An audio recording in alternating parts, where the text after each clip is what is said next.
प्रातःकाल ठाकुर जी ब्रह्म मुहूर्त में उठ जाते हैं। जिस व्यक्ति को जीवन में भगवत अनुभव करना हो, जल्दी से जल्दी वो नियम बना ले ब्रह्म मुहूर्त में उठने का, और ब्रह्म मुहूर्त में उठ करके स्नान ध्यान करके फिर भगवान का स्मरण करे। निश्चित है कि ब्रह्म मुहूर्त में उठने वाले को ठाकुर जी का साक्षात्कार निश्चित होता है, भगवत दर्शन उसको होगा ही होगा, क्योंकि उस समय पर ठाकुर जी भी जागृत अवस्था में होते हैं। इसलिए ब्रह्म मुहूर्त में ठाकुर जी उठते हैं। उठने के बाद स्नान ध्यान करके ठाकुर जी फिर गौशाला जाते हैं, गायों की सेवा करते हैं। गौ सेवा करने के बाद भगवान अपने पांचजन्य शंख का नाद करते हैं। शंख का नाद करने से, उसी नाद से ही द्वारिका के लोग उठते हैं।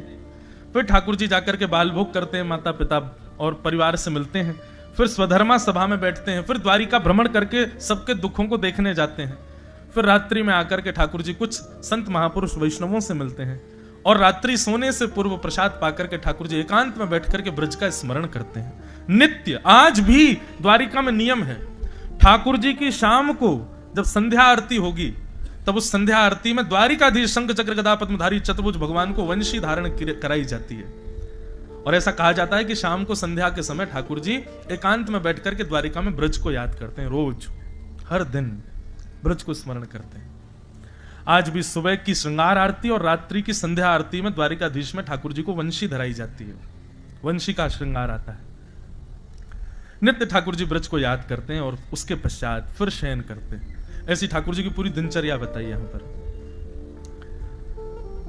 आगे वर्णन आता है कि पांडवों ने राजसूय यज्ञ किया, उस यज्ञ में भगवान को आमंत्रित किया, और आमंत्रण पत्र में यह लिख करके भेजा कि भगवान कम से कम 20,000 राजाओं को संग लेकर के आइएगा, यज्ञ में आहुति डलवाने के लिए आवश्यक है।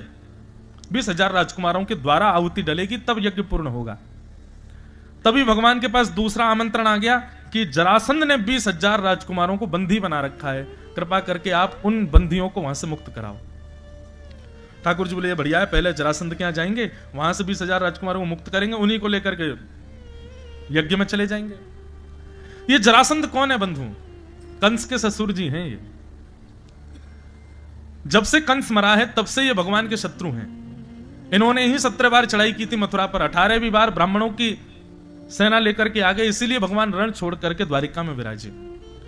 आज पुनः जरासंध का नाम सुनते ही बलराम जी ठाकुर जी बलराम जी को देखने लगे, बोले ये वही है जिसने मथुरा पे चढ़ाई की थी। ठाकुर जी बोले हम जरासंध के यहां जाएंगे ब्राह्मण का रूप धारण करके। जरासंध ने जब से भगवान को रण छुड़वाया तब से ब्राह्मणों का इतना बड़ा उपासक हो गया वो, कि नित्य अपने राज सिंहासन पर बैठ करके 2 घंटे के लिए द्वार खोलता है, जितने ब्राह्मण आके जो मांगते हैं वो उनको दे देता है। इतना दानवीर हो गया। एक दिन उसके दरबार में 3 अजब गजब ब्राह्मण आए, और ये तीनों कौन थे? अर्जुन, कृष्ण और भीम। तीनों गए ब्राह्मण का रूप धारण करके, जो मांगते थे ब्राह्मण वो देता था जरासंध। जब तीनों की बारी आई तो जरासंध ने कहा मांगिए क्या चाहिए? भगवान ने कहा युद्ध चाहिए, तुमसे युद्ध करना है। इतनी अच्छी बात यहां पर जरासंध कहता है। जरासंध बोलता है, बोले भगवान क्षमा करें पर आप लोग ब्राह्मण नहीं हो, क्योंकि मैं ब्राह्मणों के इतने साथ में रहता हूं, ब्राह्मणों की इतनी सेवा करता हूं, इससे यह बात जान चुका हूं कि ब्राह्मण कुछ भी मांग लेगा लेकिन युद्ध कभी नहीं मांग सकता। आप ब्राह्मण नहीं हो, कौन हो? इतने प्रसन्न हो गए ठाकुर जी जरासंध पे, बोले कि देखो ब्राह्मणों को कितना जानता है। तुरंत ठाकुर जी ने अपना रूप दिखा दिया। भगवान का रूप देखते ही जरासंध बोला, अरे रण छोड़, आ गया? तुझे पहले तो भगा दिया था मैंने, फिर से आ गया? भगवान बोले युद्ध करो मेरे साथ। बोले भगोड़ों के साथ नहीं युद्ध करता मैं। हाँ भाई तुम अपना मुख दिखाओ, तुम कौन हो? अर्जुन ने अपना मुख प्रकट किया, बोले ये तो बच्चा है, बच्चों से थोड़ी खेलूंगा मैं। तीसरा बच्चा भीम, भीम ने जैसे मुख दिखाया, जरासंध बोला हाँ जे है मेरे टक्कर का, आजा। भीम बोला हम तीनों आए थे मारने, अब मैं अकेला रह गया। भगवान बोले उसकी मृत्यु तेरे हाथ है भीम, मेरे हाथों मरना होता तो मथुरा में ही मार दिया होता इसको मैंने, ये मरेगा ही तेरे हाथों, युद्ध कर। भीम युद्ध करता था जरासंध के साथ, और भगवान और अर्जुन बैठ करके चुपचाप युद्ध देखते थे। पूरे दिन जरासंध उठा उठा के फेंकता था भीम को, बहुत मारता था। और रात्रि में उसके घावों पर पट्टी रखते थे, भगवान सेकते थे, केला खिलाते थे, उसका भोजन बेचारे को कराते थे। उसकी थोड़ी देर सेवा करने के बाद अर्जुन और कृष्ण सो जाते थे, खर्राटे मारते, ये बेचारा रात भर रोता था, दर्द हो रहा है, सुबह फिर पिटना है उसको। क्योंकि जरासंध ने कहा था सूर्यास्त के बाद तुम लोग मेरे मेहमान हो, सूर्य उदय होते ही तुम मेरे शत्रु हो। सूर्य उदय होते ही भीम को कक्ष से लेके जाता था जरासंध, बोले चल युद्ध कर मेरे साथ। अर्जुन और कृष्ण चुपचाप बैठे रहते थे। भीम ने कहा, बोले तुम दोनों के साथ गलत आ गया हूं मैं, कुछ नहीं करते हो, केला खाते रहते हो, पूरे दिन आनंद करते हो, मैं पिटता हूं वहां पे खड़ा खड़ा। भगवान बोले नहीं, देख तेरे हम संग बैठे तो हैं, तू एक काम किया कर ना, युद्ध के बीच में तू मुझको देखा कर, मैं तुझे कुछ ना कुछ बताऊंगा। बहुत ध्यान से सुनना, बड़ा अच्छा सूत्र है इसमें भी। भीम ने आज जब युद्ध किया, युद्ध के बीच में ठाकुर जी को देखा, तो ठाकुर जी ने पत्र को लिया और 2 भागों में कर दिया। मानो भगवान उसको संकेत कर रहे हैं कि ऐसा दाव खेल, इसको पीटने से, मारने से, गदा प्रहार से इसको कुछ नहीं होगा, इसको बीच से अलग कर। भीम के अंदर ताकत तो थी, ऐसा दाव खेला कि एक पैर पर अपना पैर रख करके दूसरा पैर पकड़ करके बीच से अलग कर दिया जरासंध को। जैसे ही बीच से अलग हुआ, मृत्यु हो गई जरासंध की। भीम अपनी भुजाएं उठा करके और अपनी विजय का घोष करने लगा, ठाकुर जी के आगे दिखाने लगा, देखो मैं जीत गया। भगवान बोले पीछे देख। पीछे मुड़ करके देखा तो वो तो फिर से खड़ा हो गया, फिर मारने लगा। टीकाकार वर्णन करते हैं, भीम कौन है?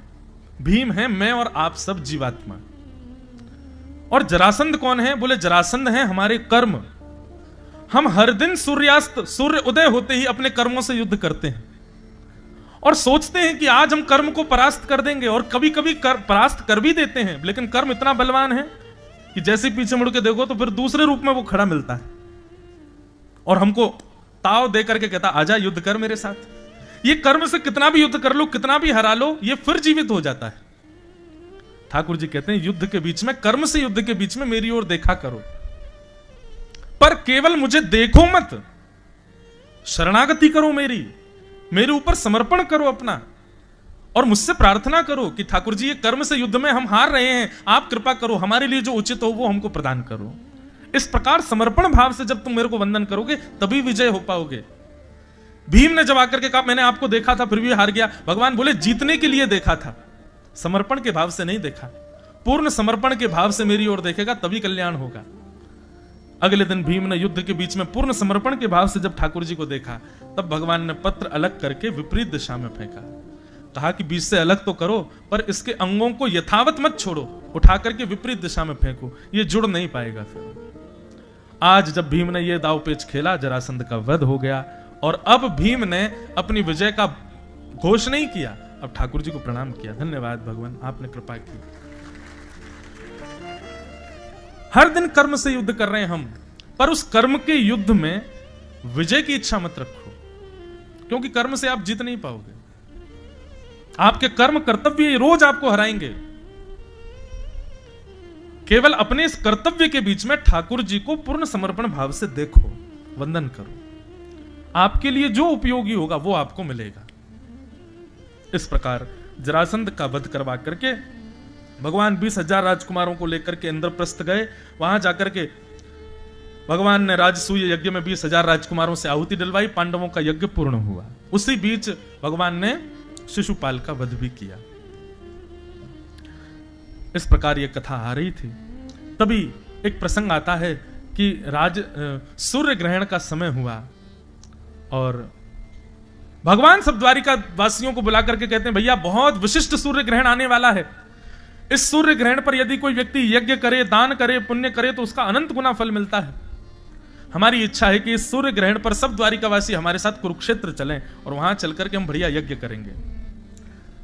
सब द्वारिका के लोग कुरुक्षेत्र आए और बंधुओं इसी सूर्य ग्रहण के समय पर ब्रज में नंद बाबा ने भी घोषणा की भैया बहुत बड़ा सूर्य ग्रहण आ रहा है, मेरी इच्छा है कि सब ब्रजवासी वैसे तो कहीं जामे ना है, लेकिन या बार सब लोग कुरुक्षेत्र चलो, वहां यज्ञ करेंगे। अब ना तो ब्रजवासियों को पता है कि द्वारिका के लोग वहां आ रहे हैं, ना द्वारिका के लोगों को पता है कि ब्रजवासी वहां आ रहे हैं। भगवान को ब्रज से गए हुए 100 वर्ष से अधिक हो चुका है। अभी बंधुओं केवल इसी विषय पर ही कथा थी द्वारिका में, ब्रज द्वारिका मिलन महोत्सव। अद्भुत प्रसंग था, कैसे कैसे मिलन हुआ सबका, अद्भुत भाव है। वहां पर रुक्मणी जी का जब किशोरी जी से मिलन होता है ना, वो विषय तो शायद मैंने तीसरे या चौथे दिन वो विषय आया था कथा में।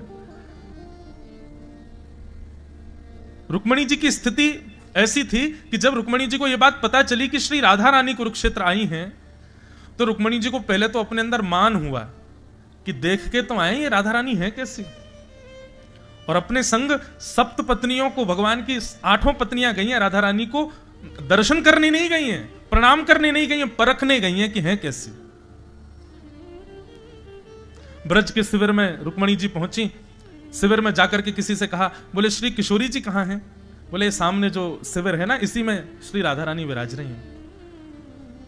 रुक्मणी आदि पटरानियों ने जैसे उस शिविर में प्रवेश किया, परम सुंदरा, मृग जैसे नेत्र हैं, घुंघराले केश, तन का स्वरूप ऐसा कि मानो साक्षात कमल ही मूर्तिमंत होकर के भ्रमण कर रहा हो।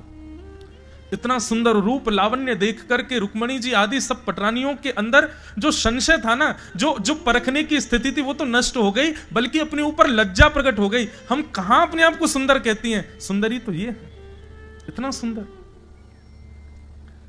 रुक्मणी आदि पटरानियों ने प्रणाम किया, हे किशोरी जी, हे श्यामाजू, आपके चरणों में बारंबार प्रणाम। तभी उस युवती ने रुक्मणी जी को उठाया और कहा, क्षमा करें, आप ये अपराध ना करें, मैं तो किशोरी जी की दासी हूं। किशोरी जी तो भीतर बैठी हैं, किशोरी जी तो अंदर है, मैं तो उनकी दासी हूं। रुक्मणी जी स्तब्ध हो गई, बोले ये दासी है? दासी से हमको लज्जा हो रही है अपने रूप पर, स्वामिनी कैसी होंगी? 8 में से 2 पत्नियां तो वहीं से ही चली गई, बोले कि हम दासी को ही देख के लज्जा कर रही हैं, हम स्वामिनी को तो देख ही नहीं पाएंगे, वहीं से लौट गई। 6 पटरानियों ने थोड़ा सहर्ष किया, भीतर प्रवेश किया, तो बाहर जो सौंदर्य देखा था, ऐसी अनंत सुंदरियों को भी कोटि कोटि वार दिया जाए तो भी कम पड़े, इतनी सुंदर एक कन्या बैठी। रुक्मणी जी बोली, ये तो निश्चित किशोरी जी हैं, मैं लक्ष्मी हूं, मैंने त्रिभुवन में 12 भुवनों में ऐसा सौंदर्य नहीं देखा, प्रणाम करो, यही है श्री राधा रानी। प्रणाम किया, बोले कि हमारा प्रणाम स्वीकार करें किशोरी जी। चरण पकड़ ली, बोले नहीं नहीं नहीं नहीं नहीं, मैं किशोरी जी नहीं हूं, श्यामाजू भीतर बैठी हूं, मैं तो दासी। भगवान की 4 पटरानियां वहीं से वापस लौट गई, बोले कि हम नहीं जा सकते भीतर। जैसे तैसे करके अकेली रुक्मणी जी ने जब मुख्य भवन में प्रवेश किया, जहां हमारी श्यामाजू बैठी हैं,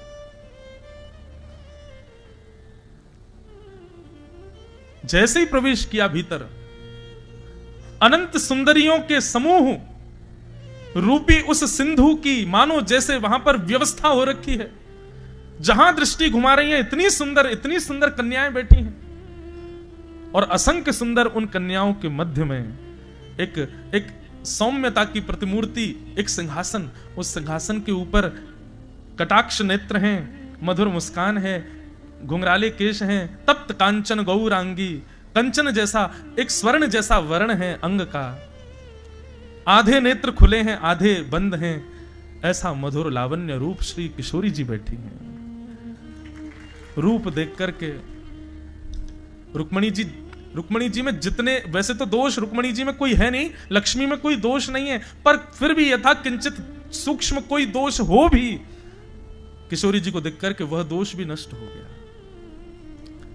सहचरियों ने आकर के रुक्मणी जी का हाथ पकड़ा, आइए प्रणाम कीजिए। बोले नहीं, अवस्था नहीं है, स्थिति नहीं है, बल्कि मुझे तो बाहर कर दीजिए, कोई झरोका खोल दीजिए, वहां से देखूं मैं, मुझे मेरे नेत्रों में इतनी सामर्थ्य नहीं लग रही है कि मैं किशोरी जी को प्रत्यक्ष देख सकूं। किशोरी जी ने नेत्र उठा करके जब रुक्मणी जी को देखा, बस रुक्मणी जी के पास कोई शब्द नहीं है, फिर बस नेत्रों से आंसू गिरने लगे। बंधुओं, किशोरी जी का रूप कैसा है? एक संसार का रूप ऐसा होता है कि उस रूप को देख करके आह निकले, वाह निकले, या उस रूप को देख करके चित्त में कोई भावना प्रकट हो, कोई कामना प्रकट हो, कोई काम प्रकट हो। पर श्री जी का रूप कैसा है? जितने भी काम, दोष, भाव, आह जो भी चित्त में है, उन सबका भी मर्दन हो जाता है किशोरी जी का रूप देख करके। ऐसी किशोरी जी, उनका रूप दोष वर्धक नहीं है, दोष नाशक है। रुक्मणी जी ने चरण पकड़ लिए, बोले कि हे श्यामाजू, आज तक एक ही भय लगा रहता था कि जैसे कृष्ण ब्रज छोड़ करके चले गए, ऐसे कभी हमें छोड़ करके ना चले जाएं, पर अब दूसरा भय व्याप्त है। ठाकुर जी से वियोग हमको हो जाए सह लेंगे, लेकिन किशोरी जी अब ऐसा लगता आपके दर्शन के बिना हम नहीं रह पाएंगे। कृपा करो, द्वारिका छूट जाए चलेगा, द्वारिकाधीश से दूर रहना पड़े चलेगा, लेकिन हम आपकी शरण में रहना चाहते हैं। कृपा करो, हमें दासी बना लो। ऐसी स्थिति हो गई श्री रुक्मिणी जी की। किशोरी जी के चरणों में प्रणाम किया और रुक्मिणी जी पर किशोरी जी ने कृपा की। बहुत अद्भुत है ब्रज द्वारिका मिलन का पूर्ण भाव।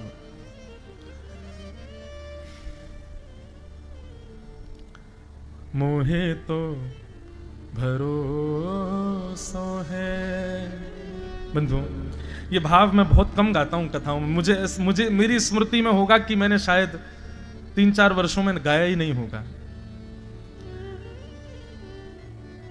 किशोरी जी के भाव बंधुओं गाने में थोड़ा भय भी लगता है कि सब अधिकारी तो हैं, पर फिर लगता है कि किशोरी जी तो अधिकार प्रदान करती हैं, इसलिए मैं गा देता हूं। ब्रज द्वारिका मिलन महोत्सव हुआ। कुरुक्षेत्र के सूर्य ग्रहण में ठाकुर जी अनुष्ठान करने गए थे। अनुष्ठान तो हुआ नहीं, ब्रजवासियों से प्रेम मिलन हुआ, यही अनुष्ठान था। इस प्रकार ब्रजवासियों से मिलन हुआ ठाकुर जी का, उसका प्रसंग आता है। बंधुओं, किशोरी जी की शरण ग्रहण कर लो। आज से अब एक तो वृंदावन और किशोरी जी, इन दोनों के नाम का जाप प्रारंभ करो। श्री वृंदावन को नित्य याद किया करो। वृंदावन स्वयं श्री राधा कृष्ण का मूल आधार स्वरूप है। वो कोई स्थान नहीं है, वो कोई पृथ्वी नहीं है, वो कोई सामान्य जगह नहीं है। स्वयं श्यामा श्याम ही स्थान के रूप में विराज रहे। सूर्य ग्रहण का प्रसंग आया, तत्पश्चात फिर भगवान के सखा की कथा आती है कि कृष्णस्यासीत् सखा कश्चित् ब्राह्मणो ब्रह्मवित्तमः विरक्त इंद्रियार्थेषु प्रशांतात्मा जितेंद्रिय। भगवान के एक सखा हैं, उन सखा का नाम है सुदामा। बहुत ध्यान से सुनिएगा बंधुओं। नवदा भक्ति हैं 9 प्रकार। इन 9 भक्तियों में 7 भक्ति ऐसी हैं जो आप कर सकते हो, पर 2 भक्ति ऐसी हैं वो तब तक नहीं कर सकते जब तक ठाकुर जी नहीं चाहेंगे। नवदा भक्ति कौन कौन सी है? श्रवणम कीर्तनम विष्णु, स्मरणम पाद सेवनम, अर्चनम वंदनम, दास्यम सख्य आत्मनिवेदनम। आप ठाकुर जी की कथा श्रवण कर लोगे, आप भगवान के कीर्तन गा लोगे, आप भगवान को याद कर लोगे, पर चौथी भक्ति जो है ये ठाकुर जी की कृपा से आपको मिलेगी। पाद सेवनम मतलब ठाकुर जी की निज सेवा। एक तो ये भक्ति भगवान की कृपा से मिलती है, उसके बाद आता है पाद सेवनम, फिर अर्चना आप भगवान की कर लोगे, वंदना आप भगवान की कर लोगे, दास आप भगवान के बन जाओगे, और फिर उसके बाद आती है सख्य। ये भक्ति भी भगवान देते हैं, और फिर अंतिम भक्ति आत्मनिवेदनम। नवदा भक्ति में सारी भक्ति आपके वश में है, पर 2 भक्ति ठाकुर जी चाहेंगे तो ही हो सकती है। एक तो उनकी निज सेवा और दूसरा भगवान के प्रति सख्य भाव, ठाकुर जी के प्रति सखा का भाव। आपके चाहने से ठाकुर जी आपके सखा नहीं बनेंगे, ठाकुर जी जब चाहेंगे वे तब आपके सखा बन सकते हैं। इसलिए ठाकुर जी के लिए वो गुण भीतर लाओ कि हम उनके सखा बन सकें। आज आप किसी व्यक्ति को अपना सखा मानते हो या सखा बनाते हो तो निश्चित है कि किसी गुण पर रीझ करके ही बनाते हो। मेरी मदद करता है, मेरे दुख में मेरा साथ देता है, या जो भी आपको लगता हो, तब आप उसको अपना सखा बनाते हो। ऐसे ही ठाकुर जी जिसको सखा बनाते हैं वो 3 लक्षण युक्त होना चाहिए। कौन कौन से? आजकल बहुत लोग हैं भगवान को ऐसा बताते हैं, वो तो मेरे सखा हैं, वो तो मेरे मित्र हैं, वो तो मेरे साथ रहते हैं। आप उनको अपना सखा मानते हो, पर वे आपको मानते हैं कि नहीं? ये 3 लक्षण जब आप में होंगे तभी हो सकता है कि ठाकुर जी आपको सखा मानते हैं। उसमें पहला लक्षण क्या है? विरक्त इंद्रिय। जो व्यक्ति अपनी इंद्रियों से विरक्त है, सब लोग इधर देखो, सावधानी से सुनो। विरक्त का मतलब जो अपनी इंद्रियों की इच्छाओं की पूर्ति के लिए यत्न ज्यादा नहीं करता। जीव का मन हुआ गोलगप्पा खाना है, तुरंत उठाई बाइक, गाड़ी में बैठे पहुंच गए, खाया है? नहीं। विरक्त इंद्रिय व्यक्ति कैसा होता है? वो इंद्रिय सुख का आदि नहीं होता, अपनी इच्छाओं पर बहुत दमन करता है, उसको कहते हैं विरक्त इंद्रिय। और विरक्त इंद्रिय ठाकुर जी को प्रिय है। क्यों प्रिय है? ठाकुर जी बोले मेरे संग रहेगो, कभी इच्छा प्रकट करेगो, मुझको जे खाना हो वो खाना हो, मैं तो वहां जाऊंगा वो पहनूंगा, तो फिर मेरे सखा चल ना पाएगो। मैं तो सखत में रहूं तो वाह की कोई इच्छा पूरी होने ना दूंगा। वाह को विरक्त इंद्रिय होना चाहिए। मतलब ठाकुर जी से सख्य भाव रखने के लिए आपको अपनी इच्छाओं से अलग हटके ठाकुर जी की इच्छा में रहना पड़ेगा। उसके लिए विरक्त इंद्रिय पहला, अपनी इंद्रियों से विरक्त, आसक्त नहीं। दूसरा, प्रशांत आत्मा। ठाकुर जी के सखा बनने के लिए आप शांत नहीं प्रशांत होने चाहिए। अच्छा, कई लोग ऐसे होते हैं वो मुख से तो शांत होते हैं पर मन में तो बहुत बोलते हैं। वो एक्सप्रेसिव नहीं होते पर अंदर ही अंदर खूब उनके उथल पुथल चल रही होती है। किसी व्यक्ति को देख के बोलते नहीं है लेकिन मन में सोच रहे होते हैं तेरा ऐसा हो जाए, तेरा वैसा हो जाए, तेरे संग ऐसा हो तो आगे चले गिर जाए, पर मुख से ऐसे दिखाते रहेंगे, कुछ नहीं। ऐसे प्रशांत नहीं। प्रशांत का मतलब क्या होता है? शांत का मतलब जो मुख से ना बोले, प्रशांत का मतलब जो हृदय से भी शांत रहे, ज्यादा असमंजस में ना रहे, ज्यादा कंफ्यूजन में ना रहे, ज्यादा पहाड़ बुने ना करे, क्या बोलते हैं उनको, मनी मन में ज्यादा विचार ना किया करे, विचारों में भी शांत रहा करे, उसको कहते हैं प्रशांत। वो ठाकुर जी को प्रिय। तो पहली विरक्त इंद्रिय, इंद्रियों से विरक्त, इंद्रियों की इच्छा पूरी ना करने वाला। दूसरा प्रशांत, अत्यंत शांत, वाणी से भी और मन से भी। और तीसरा ठाकुर जी की भक्ति करने वाले के अंदर होना चाहिए जितेंद्रिय, अपनी इंद्रियों को जीतने वाला। अब देखो यहां विरक्त इंद्रिय और जितेंद्रिय दोनों में अंतर है। विरक्त इंद्रिय का मतलब होता है वो इंद्रियों की इच्छा पूरी नहीं करता। हाथों को कुछ पकड़ने की इच्छा है लेकिन हाथों से कहता है अरे ये फालतू काम नहीं करते हम। पैरों को कहीं जाने की इच्छा है तो पैरों को वशीकृत करके रखता है। नेत्रों की कुछ देखने की, जीव की कुछ खाने की, कानों की कुछ सुनने की, इन सब पर नियंत्रण रखे, वो विरक्त इंद्रिय है। और जितेंद्रिय कौन है? बोले अपनी प्रत्येक इंद्रिय को इच्छा प्रकट होने पर संसार नहीं भगवत संबंधी वस्तु प्रदान करे, वो जितेंद्रिय। समझ में आई बात? नहीं आई? सुनो,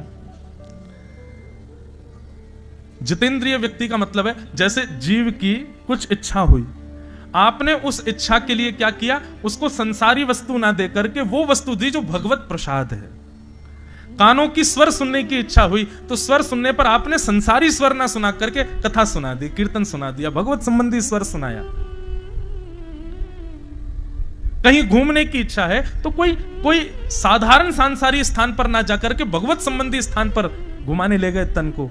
इसको कहते हैं जितेंद्रिय, जो अपनी इंद्रियों को भगवत संबंधी वस्तु प्रदान करता है, उन्हीं में ही प्रसन्न रहता है, उसको कहते हैं जितेंद्रिय। ये तीन लक्षण जब आपके भीतर होंगे, पहला इंद्रियों पर जीतना, दूसरा प्रशांत, और तीसरा इंद्रियों को भगवत संबंधी वस्तु देना, गैर भगवत संबंधी वस्तुओं को इंद्रियों को सेवन ही ना करने देना। ये तीन लक्षण जब आपके भीतर होंगे तब ठाकुर जी आपको अपना सखा बनाएंगे। नहीं तो सख्य भाव आप कितना भी प्रकट करो ठाकुर जी नहीं कर पाएंगे। सुदामा जी के अंदर ये तीनों लक्षण हैं। सुदामा जी जितेंद्रिय हैं, विरक्तिंद्रिय हैं और प्रशांत हैं। सुदामा जी के घर में आज तो एकादशी थी इसलिए भोजन नहीं बना, कल द्वादशी है तो घर में अन्न नहीं है इसलिए भोजन नहीं बना, परसों त्रयोदशी है अन्न नहीं है इसलिए भोजन नहीं बना। सुदामा जी की पत्नी सुशीला कहती है दुनिया के लोग महीना में 2 बार एकादशी करते हैं पर हम कितने दुर्भाग्यशाली, हमारी तो रोज सी एकादशी होती है, अन्न नहीं मिलता। सुदामा जी कहते हैं अरे अरे अरे दुर्भाग्यशाली क्यों कहती है? अरे मैंने सुना है जो व्यक्ति एकादशी का व्रत करता है, ऐसा कहते हैं व्रत करने वाले व्यक्ति को ठाकुर जी याद करते हैं। तू और मैं कितने भाग्यशाली, संसार के लोग तो महीने में 2 ही बार भगवान के याद के पात्र बनते हैं, पर मैं और तू तो रोज ही पात्र बनते होंगे। हमारे घर में भोजन ही नहीं बनता, हमारी तो नित्य एकादशी है, ठाकुर जी रोज याद करते होंगे हमको। वैष्णव का स्वभाव है बंधुओं, भक्त का ही स्वभाव होता है, वो अपनी जीवन में आने वाली दुर्परिस्थिति को भी भगवत प्रसाद मानता है। उसके लिए कभी कोसता नहीं किसी को। अगर कुछ अव्यवस्थित है उसके जीवन में तो उस अव्यवस्था को भी भगवत कृपा मानता है। यह कहना सुनना जितना आसान है ना बंधुओं, इसको जीवन में उतारना उतना ही कठिन है। पर यदि उतार लिया जाए तो सख्य भक्ति आपकी निपुण हो जाएगी। कैसी भी सिचुएशन आ जाए लाइफ में, उसको भगवत प्रसाद मानो, ठाकुर जी की कृपा मानो, उस पर विचलित मत होइए, उस पर व्यथित व्याकुल मत होइए। ये कृपा है। सुदामा जी महाराज हर दिन कृपा मानते हैं ठाकुर जी की, पर एक दिन उनकी पत्नी को क्रोध आया और क्रोध में भर करके सुदामा जी से कहने लगी, बोले आपको मेरी सौगंध है, द्वारिकाधीश के पास सब जाते हैं, आप नहीं जाते, जाइए द्वारिकाधीश के पास। अरे किसी और कारण से नहीं, दर्शन के लिए चले जाओ। सुदामा जी बोले, देख तू बोल रही है कि दर्शन के लिए चले जाओ, लेकिन अंदर से तू ये चाहती है कि मैं अपनी स्थिति दिखाऊं ताकि द्वारिकाधीश को मुझ पर दया आए और वो मुझे कुछ दे दें। क्षमा कर सुशीला, मेरा ये व्यवहार नहीं है द्वारिकाधीश के प्रति। बंधुओं, प्रेमी के सामने अपनी दुर्व्यवस्था छुपाई जाती है, बताई नहीं जाती। जिससे हमारा प्रेम नहीं है उसको ज्यादा हम अपनी दुर्व्यवस्था बताते हैं। ऐसा आपने व्यवहार देखा होगा कि जिससे हमारा प्रेम है उसके आगे हम अपने आंसुओं को भी पहुंचते हैं, अपनी स्थिति को भी संभालते हैं, अपने आप को ऐसा बना लेते हैं कि नहीं हम तो बड़े प्रसन्न हैं, ठीक है, सब कोई दिक्कत नहीं है। मां कभी अगर अव्यवस्था हो, मां बीमार हो जाए और पुत्र बेचारा बहुत व्यस्त रहता हो, तो मां प्रयास करती है कि मैं पुत्र को ना बताऊं कि मैं बीमार हूं, पता चलेगा तो दुखी होगा, सोचेगा, चिंता करेगा। अपने प्रेमी के सामने अपनी दुर्व्यवस्था छुपाई जाती है, बताई नहीं जाती। सुदामा जी कहते हैं मेरा प्रेम है द्वारिकाधीश से, मेरे तन की स्थिति देख करके, मेरी अवस्था व्यवस्था देख करके कृष्ण दुखी हो जाएगा, उसको लगेगा कि मैं गरीब हूं, मेरे पास कुछ नहीं है, और मेरी स्थिति देख करके अगर कृष्ण को पीड़ा हुई तो मुझे बहुत पीड़ा होगी। मैं पीड़ा नहीं देना चाहता। केवल इसलिए द्वारिकाधीश से मिलने नहीं जाते सुदामा जी कि कहीं मेरी अवस्था देख के कृष्ण दुखी ना हो जाए। हम लोग कैसे, पड़ोसी विधायक बन जाए तो अपनी गाड़ी पर लिखवा लेते हैं पूर्व विधायक, और नीचे छोटे अक्षरों में लिखवाते हैं उनके पड़ोसी। हमें संबंध, हम संबंधी इसीलिए बनाते हैं। जरा सी कोई अच्छी स्थिति में कोई हमारे परिवार का संबंध का मित्र कोई पहुंच जाए, हमारा तुरंत स्वभाव ऐसा हो जाता है कि उसको अपनी स्थिति बता दी जाए। प्रेम वही सच्चा है जहां पर स्वयं के दुर्व्यवस्था को या स्वयं के जीवन में घट रही अव्यवस्थाएं छुपाई जाएं, बताई ना जाए। सुदामा जी नहीं बताना चाहते, लेकिन आज पत्नी पीछे पड़ी है कि तुमको जाना तो पड़ेगा द्वारिकाधीश के पास। अपनी सौगंध दे दी। पत्नी की सौगंध मान करके सुदामा जी बड़े दुखी हो गए। सुशीला गई, 4 घरों से 4 मुट्ठी अलग अलग प्रकार के चावल लेकर के आई, पोटली बना करके सुदामा जी को दे दी, बोले जाओ द्वारिकाधीश के पास। सुदामा जी महाराज निकल पड़े द्वारिकाधीश से मिलने के लिए, पर रास्ते भर विचार करते हुए जा रहे हैं, मेरी अवस्था देख करके कन्हैया दुखी ना हो जाए, मेरी ये स्थिति देख करके कन्हैया को किसी प्रकार की पीड़ा ना हो जाए। रास्ते भर चिंतन करते जा रहे हैं द्वारिकाधीश का। तभी एक नदी के किनारे पहुंचे, वहां सत्संग चल रहा था, 7 दिन तक सत्संग सुनते रहे। चलते चलते कहीं भटक गए, दूर कहीं गलत पहुंच गए। किसी ने बताया, बोले द्वारिका का मार्ग तो बहुत पीछे रह गया, सुदामा जी गलत आ गए हो। पतले दुबले से सुदामा जी महाराज सोचने लगे, भैया हमें तो ऐसा लगे कहीं ऐसा ना हो द्वारिकाधीश से मिलवे तो पहले ही प्राण निकल जाएं, प्राण कम से कम इतने तो बच जाएं कि द्वारिकाधीश से मिल लें। तभी एक नदी के किनारे हाथ की तकिया लगा करके सुदामा जी तो सो गए। लाला वैसे तो तू मेरे चित्त में बसे, लेकिन तो से मिलवे निकल हूं, इतनी नगरी तेरी दूर है, मेरी स्थिति तो आवे की नहीं है लाला, तू कृपा कर दियो, यदि तू को मिलना हो तो तू ही कोई व्यवस्था कर दे मुझे बुलावे की। वहीं नदी के किनारे बैठे बैठे सो गए सुदामा जी। निश्चित ही ठाकुर जी की नगरी दूर तो खूब है भैया, बीच में इतनी रुकावटें हैं, कैसे प्राप्त हो। तभी कहते हैं यदि कोई गुरु रूपी नौका में बैठ जाए या भक्ति के पथ रूपी इस पथ का आश्रय ले ले, एक सेतु बना हुआ है इन विषयों के ऊपर, भक्ति के पथ का, गुरु आश्रय और भक्ति पथ सेतु का यदि मार्ग चुने तो इन विषय रूपी नदियों को पार करके ठाकुर जी की गोकुल नगरी पहुंचा जा सकता है। यहां सुदामा जी ने वही किया। कथा श्रवण के पश्चात ठाकुर जी के ऊपर समर्पण रूपी भक्ति के पथ के सेतु का आश्रय लिया वहीं सो गए। बोले लाला अब हम तो मिलो आनो चाह में, लेकिन लाला मेरी भक्ति में नहीं को सामर्थ्य हो तो तू कृपा कर दियो कि मैं कैसे पहुंच जाऊं द्वारिका। सुदामा जी सोए नदी के किनारे थे, पर जैसी थोड़ी देर बाद नेत्र खुले तो सोने की नगरी में बीच में पहुंच गए। जय श्री कृष्ण नाम की ध्वनि सुनाई देने लगी। सुदामा जी पूछने लगे भैया ये कौन सी नगरी है? सब बोले भैया ये द्वारिका नगरी है, श्री कृष्ण की भूमि। द्वारिकाधीश का नाम सुनते ही सुदामा जी प्रसन्न हो गए। कहां है ठाकुर जी, कहां दर्शन होंगे द्वारिकाधीश के? बोले सामने जो भवन है ना, ये इसी में ही द्वारिकाधीश विराजते हैं। सुदामा जी पहुंच गए। द्वारपालों से जाकर के कहा भैया राम राम, हमारा नाम सुदामा है और हम ठाकुर जी के बचपन के सखा हैं। अच्छा एक कल हमसे कोई पूछ रहा था महाराज जी क्या ये सुदामा जी ब्रज से ठाकुर जी के सखा हैं? नहीं, सुदामा जी ब्रज में नहीं थे। सुदामा जी ठाकुर जी को ब्रज में तो श्रीदामा थे। ये सुदामा जी तो ठाकुर जी को गुरुकुल में मिले, संदीपनी उपाध्याय के यहां, वहां ठाकुर जी का सख्य बना इनके साथ में। सुदामा जी महाराज जाकर के द्वारपालों से कह रहे हैं भैया हम ठाकुर जी के बचपन के सखा हैं, एक साथ एक ही विद्यालय में पढ़े हम दोनों। मेरी तन की स्थिति देख करके, मेरी अवस्था देख करके तुम यो मत सोचियो मैं कछु मांगवे आया हूं भैया, कछु नहीं चाहिए, बस एक ही चीज की अभिलाषा है, दर्शन करने श्याम सुंदर के। हमारा परिचय, हमारा नाम सुदामा है, बचपन के सखा हैं, ब्राह्मण कुल के हैं, पास में पोरबंदर नामक स्थान है, वहां से आए हैं। आप जाकर के द्वारिकाधीश से पूछ लो, यदि अवकाश हो तो हम मिल लेंगे, नहीं तो हमको कोई खिड़की से उनको दर्शन करा दो, हम चले जाएंगे। बंधुओं प्रेम लक्षणा भक्ति में बहुत इच्छाएं नहीं होती। कई लोग होते हैं वे अपने भाव कई बार थोपते हैं दूसरों के ऊपर और उसको प्रेम का नाम देते हैं। नहीं ये तो करना ही पड़ेगा, नहीं ये तो होगा, हमारा प्रेम नहीं दिख रहा आपको, ये हमारा भाव है आपके प्रति। नहीं, स्वतंत्र होता है प्रेम का स्वभाव। आप अपना भाव प्रस्तुत करो, अब उसकी स्वतंत्रता वो स्वीकार करे कि नहीं, थोपा नहीं जाता किसी के ऊपर। सुदामा जी महाराज ने अपना परिचय दे दिया और कहा कि यदि द्वारिकाधीश पर अवकाश हो तो मिले, और अवकाश नहीं हो तो बिल्कुल आप उनको कहना नहीं, मुझे कहीं से उनका दर्शन करा देना। द्वारपालों ने भीतर जाकर के द्वारिकाधीश को बताया। बोले द्वार पर एक दीनहीन सा ब्राह्मण आया भगवान, अपने आप को आपका बचपन का मित्र बता रहा है, आदि आदि सब बातें बताई, तन की स्थिति बताई। बोले धोती फटी हुई है और जो ऊपर बगलबंदी पहनी है वो भी ऐसा लगता है कि एक ही है, वर्षों से उसी को पहन रहे हैं धो धो के। लेकिन मुखमंडल के तेज को देख करके लगता है कि निश्चित ही त्रिकालज्ञ ब्राह्मण हैं। आपके बचपन के सखा हैं, नाम उन्होंने अपना सुदामा बताया है। सुदामा नाम सुनते ही ठाकुर जी प्रसाद पा रहे थे, भोजन कर रहे थे, वहीं रुक गए,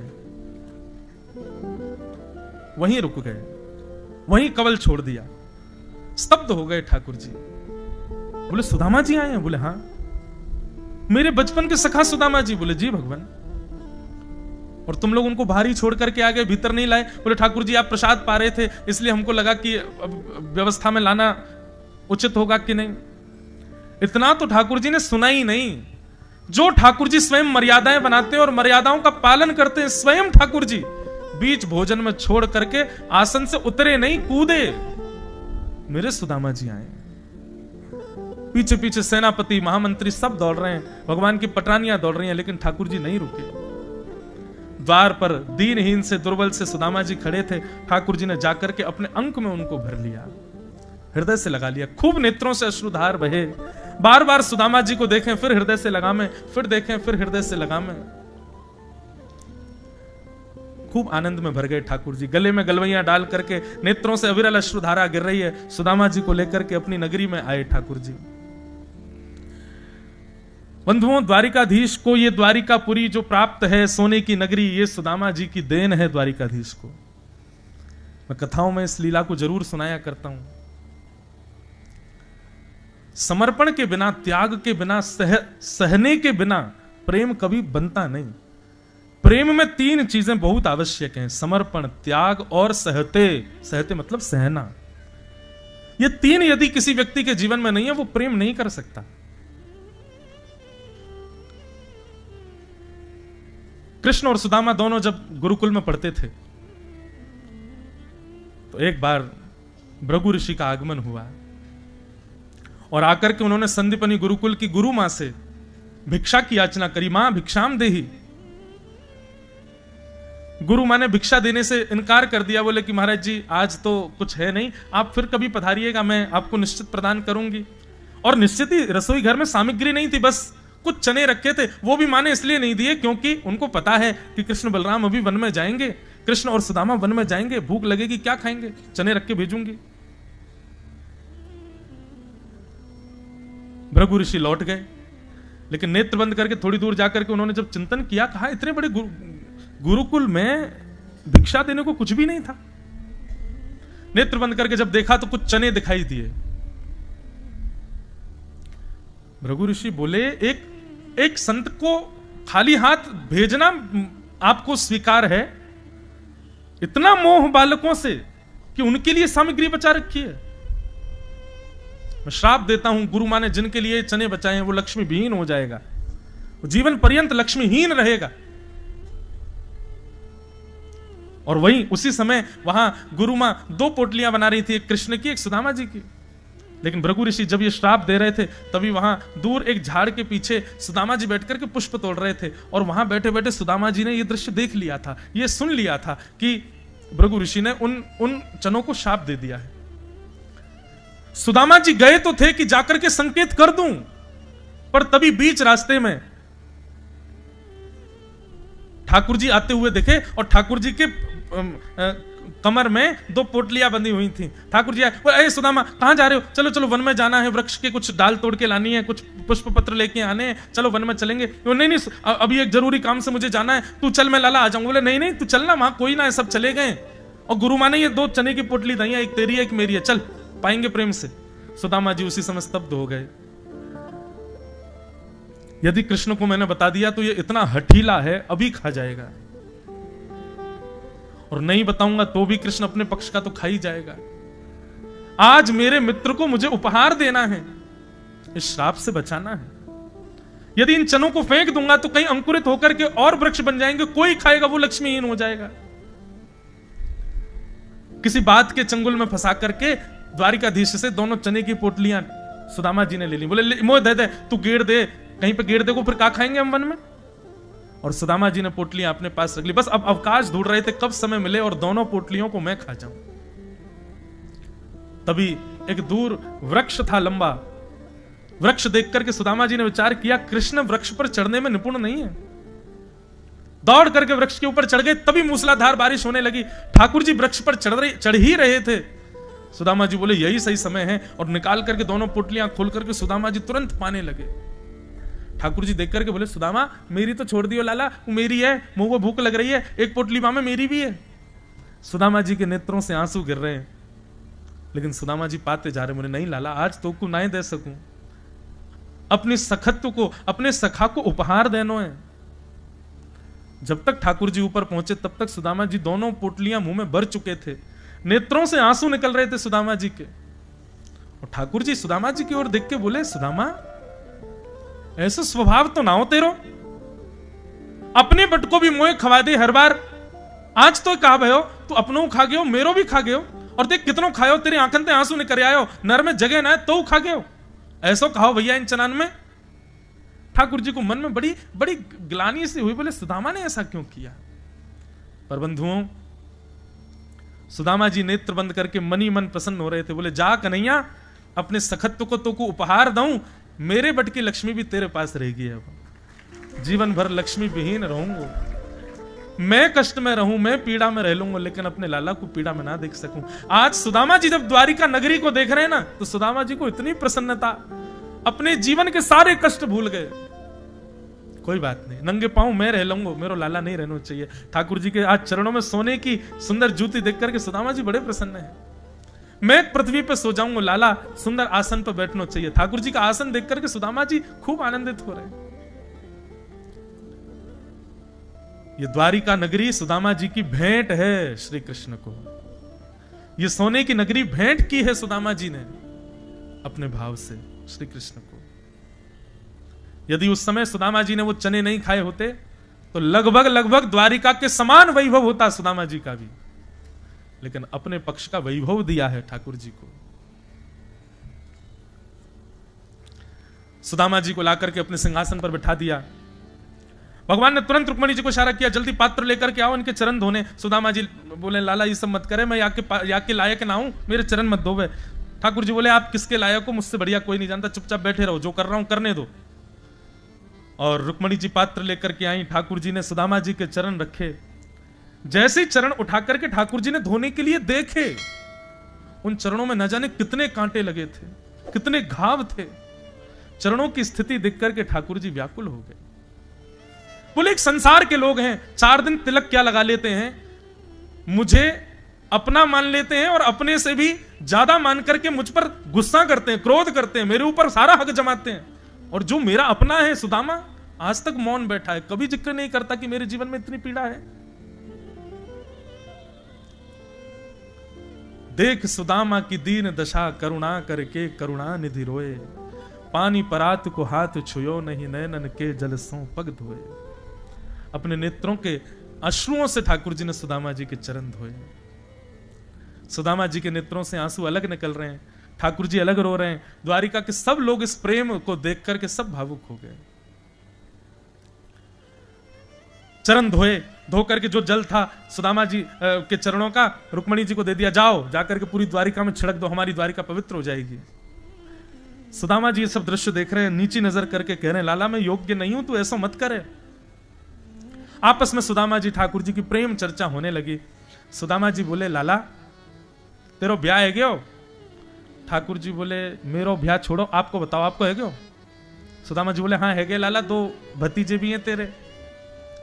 अच्छा ब्याह हो गया, हमको नहीं बुलाया आपने। सुदामा जी महाराज बोले लाला वो भी कर्जा लेके कियो, और अभी तक कर्जा चुका ही नहीं पाए ब्याह को, इतने वर्ष है गए। और वाह कर्जा, वाह ब्याह में तो को बुला लेते, तू अकेला तो आतो नहीं, कितने सारे तेरे संग हाथी घोड़ा और जन कौन कौन आते, तांते पवा तो भैया इतनो या हमारे, मैं तो डर के मारे ना बुलायो तू। मेरी छोड़ लाला, कोई बात ना, हम तो ऐसे ही हैं, तू बता तेरो है गो ब्याह। द्वारिकाधीश बोले हाँ हो गया। बोले अच्छा भाभी कहाँ है। बोले मिल लेना भाभी से। बोले नहीं नहीं नहीं, पहले भैया भाभी तो मिलवा, भाभी को प्रणाम करेंगे, और वैसे तो प्रणाम तो हम नहीं करेंगे, हम तो आशीर्वाद देंगे, पहले भाभी को बुला, भाभी को आशीर्वाद देंगे। ठाकुर जी बोले अब बाद में मिलने। बोले नहीं नहीं अभी मिलेंगे। बुलाऊं भाभी को। बोले हाँ बुलाओ। ठाकुर जी ने इशारा किया आ जाओ। मैं रुक्मणी प्रणाम। अच्छा देवी चर सौभाग्यवती रो। लाला बड़ी सुंदर है, इतने में दूसरी आ गई। मैं सत्यभामा प्रणाम, चर सौभाग्यवती। मैं जामवती प्रणाम, चर सौभाग्यवती। मैं मित्रविंदा प्रणाम, मैं कालिंदी प्रणाम, मैं भद्रा प्रणाम, मैं लक्ष्मणा प्रणाम। सुदामा जी कहना चाहते हैं कि बहू बड़ी सुंदर है, लेकिन कहने का अवकाश ही नहीं मिल रहा, कहने जाते हैं इतने में दूसरी आके प्रणाम करती है। आशीर्वाद देते देते सुदामा जी ने 2 मसनद लगा ली हाथ के नीचे। बोले भैया ये तो खत्म ही ना है रही है, कितनी है। 500 पत्नियां भगवान की प्रणाम कर गई। ठाकुर जी अंगूर खा रहे बगल में बैठे बैठे। सुदामा जी महाराज बोले लाला नेक देर को नेक रोक दे या लाइन को। भगवान बोले हाँ भाई रुक जाओ। सब रुक गए। सुदामा जी बोले 1 गिलास पानी पिला दे, पहले पानी पियो। बोले और कुछ चाहिए। बोले नहीं लाला सब ठीक है। लाला एक बात बता कितनी और हैं अभी।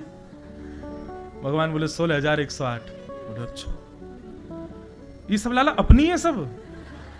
ठाकुर जी बोले हाँ एक भी पराई नहीं है, सब अपनी है। सुदामा जी बोले लाला कोई एक ब्याह में ही बुला ले तो हमें, 16,108 ब्याह किए, एक में ही बुला ले तो। ठाकुर जी बोले कितने ब्याहों में तो हम भी नहीं गए थे, बिना हमारे ही ब्याह है गए हो। लाला भैया मैं तो पत्रो दुबरो से ब्राह्मण हूं, मुंह में इतनी ताकत ना है, 16,108 इनको कैसे आशीर्वाद दूंगा। लाला पत्नी 16,108 है, पति तो तू अकेला ही है ना। बोले हाँ एक काम कर तू मुझ को प्रणाम कर, मैं तू को आशीर्वाद दूं। जैसे ही द्वारिकाधीश ने प्रणाम किया, सुदामा जी ने वरद हस्त रख दिया। द्वारिका के लोग सब आनंदित हो गए। सब पत्नियों की ओर से ठाकुर जी ने प्रणाम किया। सुदामा जी से पूछा भगवान ने भाभी ने मेरे लिए क्या भेजा। अब सुदामा जी को संकोच होने लगा, सबके सामने कैसे दिखाऊं अपनी वस्तु, क्या सोचेंगे सब। बंधु इसको स्वाभिमान कहते हैं। ये स्वाभिमान होना चाहिए सब में, ज्यादा फ्रैंक नहीं होना चाहिए। मानव को थोड़ा स्वाभिमानी तो होना चाहिए, थोड़ा सा अपने आप को गोपनीय तो रखना चाहिए। सुदामा जी बार बार बात पलटने लगे, पर ठाकुर जी माने नहीं। तुरंत पोटली ले ली, खोल करके देखा तो अलग अलग प्रकार के चावल। भगवान समझ गए इसमें से एक भी दाना सुदामा जी के यहाँ का नहीं है, सब मांगा गया है अलग अलग स्थानों से। मतलब जो पत्र में लिख करके देना चाहिए था वो चावलों में लिख करके भिजवा दिया सुशीला ने। चावल देखते ही ठाकुर जी पहचान गए कि स्थिति क्या है। भगवान ने एक